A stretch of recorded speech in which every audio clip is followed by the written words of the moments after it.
August থেকে যে আন্দোলন চলছে আমার বোনের বিচারের দাবিতে, তার নৃশংসভাবে খুন এবং ধর্ষণের প্রতিবাদে, তাতে সাধারণ মানুষ যেভাবে রাস্তায় এসে দাঁড়িয়েছে, এই আন্দোলন শুধুমাত্র জুনিয়র ডাক্তারদের আন্দোলন হয়ে প্রথম থেকেই থেকেছে একটা সর্বসাধারণ নাগরিক আন্দোলন হিসেবে।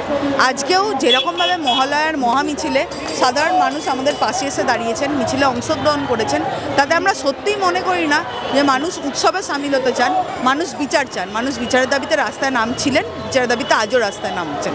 আজকে মহামিছিল মহাসমাবেশ হয়েছে, এর পরবর্তীতে কী কী কর্মসূচি রাখতে?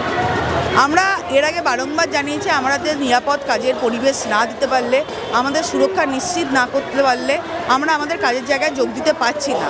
আমরা যখন মাঝখানে এসেন্সিয়াল সার্ভিস শুরুও করেছিলাম, তারপরেও বর্ধমান মেডিকেল কলেজে যে ঘটনা ঘটে, সাগর দত্ত মেডিকেল কলেজে যে ন্যাক্কারজনক ঘটনা ঘটে, তা প্রমাণ করে যে আদৌ বলা হলেও সেটা শুধুমাত্র মৌখিক আশ্বাস হিসেবেই থেকেছে, তার কোনো সদর্থক ভূমিকা নেওয়া যায়নি।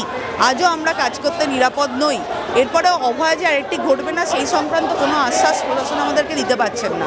সেই জায়গা থেকে আমরা আবার কর্মবিরতিতে ফেরত যেতে বাধ্য হয়েছি। এরপরেও যদি প্রশাসন এই আন্দোলনের গুরুত্ব না বুঝতে পারেন, আমাদের দাবিগুলির ন্যায্যতা বুঝতে না পারেন, আমরা বাধ্য হওয়ার তীব্রতর আন্দোলনের দিকে এগোবো।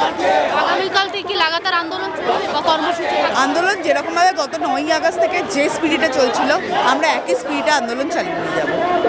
বাংলা হান্টের আরও খবর দেখতে নজর রাখুন। বাংলা খবর মানেই বাংলা হান্ট।